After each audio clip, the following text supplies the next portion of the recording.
Hello,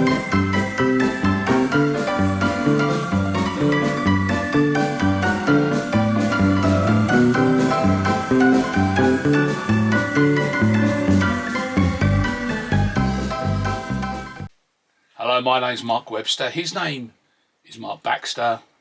This is Clobbered. Please watch, please subscribe. And now, say hello to our little friends.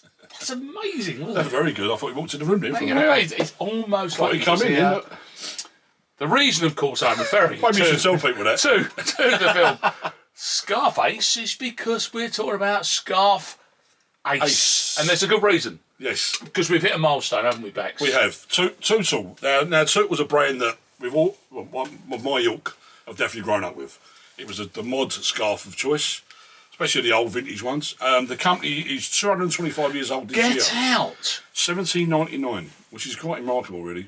Started up in Manchester, and they were like weavers in the Lancashire Mills time. So they've been going a long, long time. And then somewhere down, I couldn't find out exactly when, but they started producing these neck scarves that over the years have become highly collectible, highly decorative and very desirable, and they are now selling for good money. And the great thing about a scarf, of course, is it's very egalitarian. Everyone, I mean, literally, fellas who had to graft for a living, Absolutely. 15 hours a day, wore scarves, all the way up to the hoity-toities. Yeah, I mean, and Tootal, God bless them, have done various ranges over the years. The old ones have got a certain feel, which is a rayon. We found out it's a rayon, and they've been tabulized, which I love that word, which basically means... Hold on. It's like sci-fi. I know, right? it basically means anti-crease, which I sort of get, because when you scrunch them up and you wear them, they do fall back to... Naturally. The old ones. The new ones are more of silk, 100% silk. Not quite the same feel, but again, highly decorative. Should I illustrate a couple of this? Please do, yes, because I was going to ask you, would it have changed much over, indeed, let's say, the centuries? Well, I like these. This is my old granddad. My granddad's Fred, who sadly passed before I was even born. This has been passed through the Baxter family. That is a vintage one. This is a What's 100 years old or something? Maybe not quite as old, but certainly a good vintage on it. Lovely green, lovely racing green, lovely paisley, and I love the silk knots. I've always loved the silk knots. And this is that's what I would call a vintage one. And these are the newer ones. These are the more silky. Again, very similar fabric, but a softer touch. Gotcha. And the silk knots are still there as well. So they're not quite the same styling, but not a million miles away. You know where you are with them. I mean, I've got to be honest with you. Obviously, you and I, they just went hunting back through our scarves, and it's always been part of a fella's story, worn different styles, different ways, different lengths, different knots. I think most people I know will have a Tootal somewhere in a wardrobe. Right. This, you mentioned lack of creasing. That one's had a go. This one's been through the wars. But this was... The Crime William I'd say for exactly. Certainly my dear old father-in-law's. I've had this for half of my life. That's a proper wear and tear, that one. I've worn it round my neck, one knot, simple as that. Yeah. I did not know until today that I drag it out that it was. You didn't realise that? That he had a Tootal. Well, I think every chap was... I think it's pretty much what he did. It was the only scarf you probably could get. Yeah. And they are incredibly warm. They're very warm on a cold day. And there's very rarely a moment in style or fashion in which a fella has not got a scarf in the mix, is there? If you Google Tootal like today, you'll see those from the 50s, probably the 40s, Spitfire pilots, Lancaster bomber geezers having a go with their leather coats, right through to the modernist guys of the 80s, the two-tone, the mod guys. It's right across the board. And now I see them in shops now. They're sold as vintage pieces. Very collectible, in good nick, very good nick. You've got a particular style you like, or is there a particular way that you like to wear a scarf? I've got this. I'm going to show this one. This is not a Tootal, but this is. I know these as silk squares. Well, that's a square. Wow, yeah. Now this could be a lady's headscarf. I have not. Totally. I don't really know, but this is what we would wear this. I would wear this. My granddad would wear this as a totter. Now this would be you fold it in half like that. I'm going to demonstrate to the viewers. Are we blue petering? You roll it up. Go for it. You roll it up like this. There's an art in this, and you do a bit of this. You twist and you twist and you twist. You go round, and you see these chaps wearing these in old 40s and 50s films. Yes. They do this bit, which is a lovely piece of manoeuvring.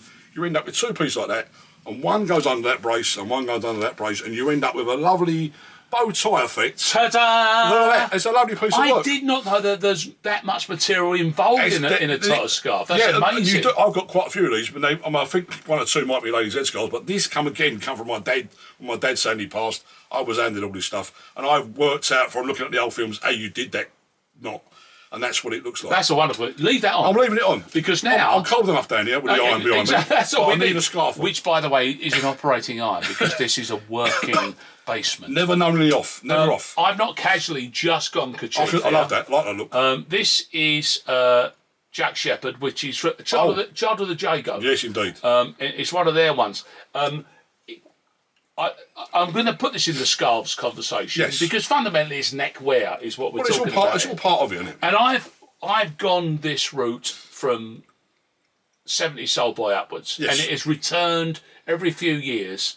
And the great thing about simply a kind of knotty thing around your neck, and I'll show you an example here. Universal Works have done a beautiful thing. This is the Universal Works Square. Oh, nice, yeah. Which, if you want to get in now because it's their 15th anniversary one. It goes 2024 backwards 15 years, which I'm not prepared to do the maths on. No, but it's a good-looking thing.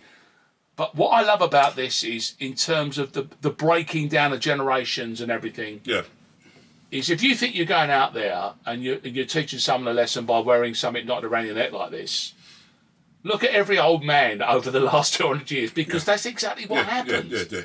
I like that look. The one I struggle with was a cravat, where they wear it under a shirt. Now, I struggle a little bit with that. It looks a little bit like a sort of middle-class sitcom type of look. And I've tried that every now and then. We've had a go. I've had a go, and very self-conscious with it on. Very self-conscious. Yeah. Whereas with this and the Tootal, I can carry it off. No drama. I think the knot in it implies working man. Yeah. The flamboyant flop over implies tough. Yeah, it implies a it's desk like, job. where's your smoking jacket? Yeah. And it goes that way very quickly. Exactly. And where's my inheritance when I need it? Yes. Big hero of mine in terms of, and this is where scarves every now and then pop up and become extraordinarily large. For me, the big moment was Roberto Mancini pops up at Man City, gets the bar scarf, and then wears it in a technique which has become extraordinarily popular. Can I remember how you do it? I can assist if you need. Go around now. That's it, love. And you pop it through there. There you go, love. No, he wore it well, didn't he, Mancini? Let's be fair. Mancini did this. There's this. It's something about his floppy hair that worked with that as well. He did. The problem is, for me, is every bloke wears their long scarves like that now, and it's it says that it's sending out the wrong message. Yeah, we can't do that. I agree with it. Like this scarf. This is my good lady. Mrs. Webster bought me this one here, and it's one of these big, long, beautiful. It's a Vivienne Westwood. But I get to wear it in the way that you're meant to. I just crossed over under a coat because it keeps you warm. Shock horror. How could that possibly work as a thing? But that's kind of how that one. That's how that one happened. Yeah, I mean, the classic ways is to fold it over and thing. I have seen John Simons, the man himself. He's got a very interesting way of knotting his one, which has baffled everyone for years. He wears the vintage suit really well. The man's 85, but he doesn't do it the traditional knot. He does it backwards. Is it like those? It's a bit like those 19th century dandies who would have a flamboyant kind of bow tie effect. And you sort of say, "What you done there, John?" Oh, there's just something. None of your business. If you can't work it out, why you go, sir? If you don't now. You don't know now. No need to know, sir. You will never know again. Indeed. No, the one other time, football scarves, another conversation.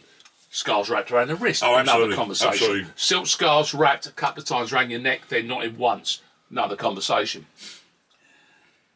When I was in my early 80s pomp, I'd found a vintage duffel coat, which I loved, and I had a pair of old man's grey flannel trousers, which I loved, and I suddenly thought, I'll tell you what I am.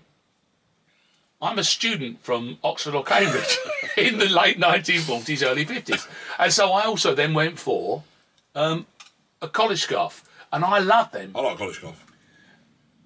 You don't see a lot of them about. No. And they're a weird shape. But I think the only way you can wear them is dangly bit here, shut the other you just half don't up. care, innit? Just, Yeah, just don't it's care. over the back of the shoulder. I'm off for my C&D march. I'll see you later. Exactly, that's right. Yeah. Ban the bomb. Ban the bomb. And by the way, obviously, I went to Queen's College, Cambridge. Yeah, exactly. area. One of those places. So it's a great look, and it fits beautifully well. And I will go there. But you can find those. Yeah. I think it's a firm called William Turner that makes them now. Yeah. And if you really want to show out, if you look for William Turner, you can get Yale and Princeton. Oh, wow. As if to imply, actually, would they I am an do Harvard those graduate. guys? I want to sound of like one, course. but I am an Harvard graduate. Naturally, Obviously. and you look, not only you look like one, you sound Absolutely. like one. Every inch you look one. That makes perfect sense. Yes. Right. Okay.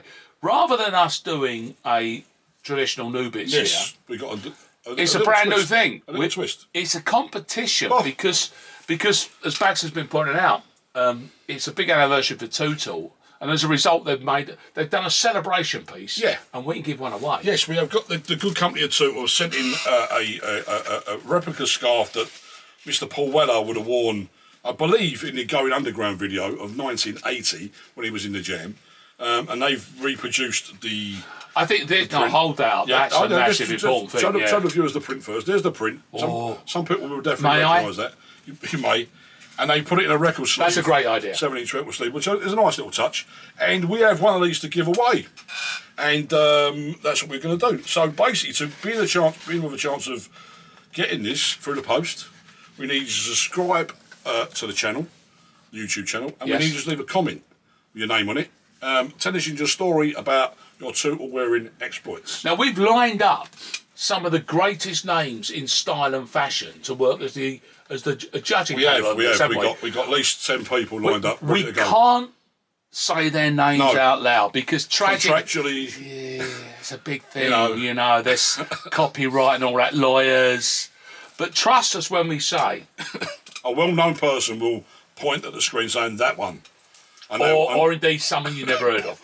But someone's pointing at something. Yes. Excuse me. Yeah. We'll pick one out and we'll be in touch and we'll get that all to you. But it's a wonderful thing. And of course, in this kind of in the time-honored tradition of this kind of idea, please, if you're out there, show us your treasured scarves. Yeah. And indeed, show us the way that you choose to wear them, because clearly knotting, flurrying and folding is a massive story. Yeah, we're on Twitter and Facebook. You can find us on Instagram. You can find us on there. Send the photos in and we'll get them on the various pages. And we will say hello. No, I ain't doing it again. That was Clobbered.